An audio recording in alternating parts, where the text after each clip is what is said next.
L'autre chose que vous pouvez également faire pour aller plus vite, que moi j'ai remarqué que ça permet d'aller plus vite au niveau du téléchargement, pour les WordPress Repository, c'est des extensions qui doivent aller sur le site de WordPress pour pouvoir s'installer.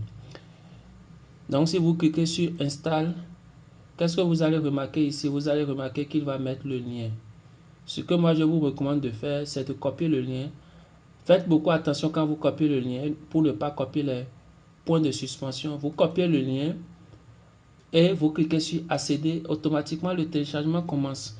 Cela vous permet d'aller beaucoup plus vite. Dès que vous finissez d'installer, de télécharger, qu'est-ce que vous pouvez faire?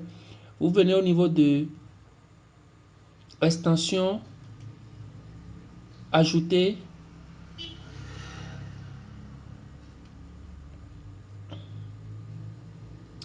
Vous cliquez sur ajouter. Si vous regardez bien le processus, ça rejoint le processus qu'on a utilisé tout à l'heure pour installer notre thème.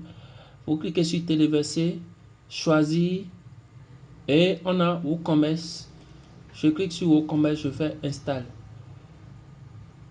Donc première possibilité, c'est de le faire directement depuis le menu install plugin du thème.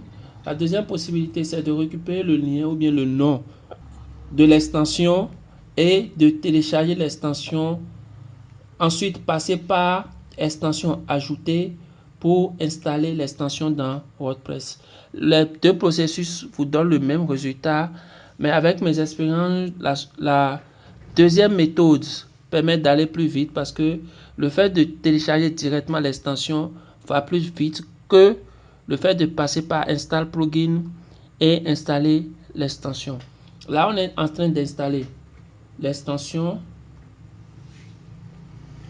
Vous avez ici installation de l'extension. Voilà, on a l'extension a été bien installée.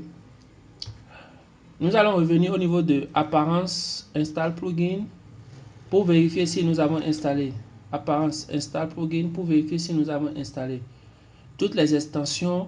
Chaque extension qui a été installée, vous allez, si vous avez fait attention, ici il y avait install, les installs sont remplacés par activate. Nous allons sélectionner tout et maintenant cliquer sur activate et faire appliquer.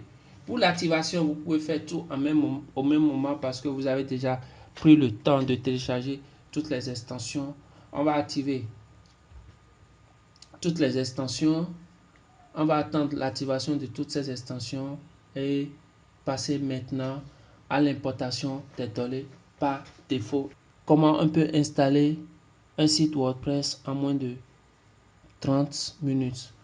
Là, comme je vous l'ai dit tout à l'heure, vous allez vous remarquer que le bouton ou bien le menu install plugin a disparu. Ça veut dire que nous avons installé toutes les extensions et nous les avons déjà activées. Automatiquement, le menu disparaît. Maintenant, nous allons chercher au niveau de nos menus le menu qui permet d'installer les données par défaut. Nous allons d'abord revenir au niveau de notre documentation. Nous allons remonter un peu et vous allez voir ici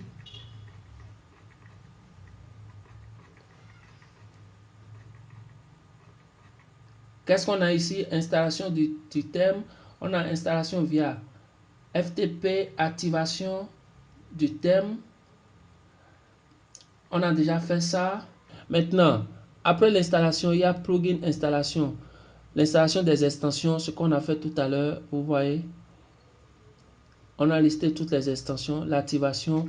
Et la partie qui nous intéresse maintenant, c'est l'installation du data demo, des données par défaut. Il nous dit d'aller dans outils et dans Apus démo import. Donc on vient dans outils.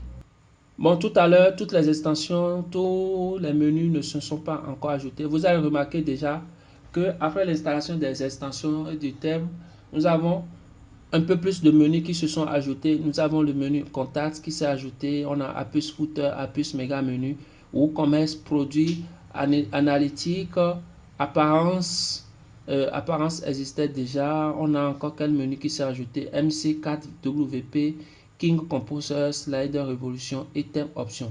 Au niveau de thème option, c'est le menu qui permet de configurer notre extension. Mais pour le moment, ça ne nous intéresse pas. Donc, on va venir au niveau de outils et on vient Apus Démo Import.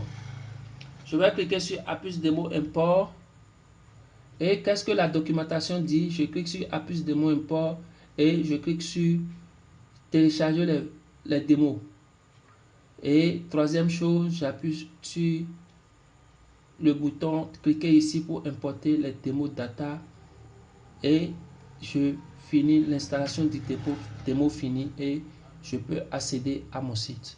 Donc je clique sur ici, je fais OK et on a l'évolution de l'installation des valeurs par défaut. On va attendre la fin et on va continuer.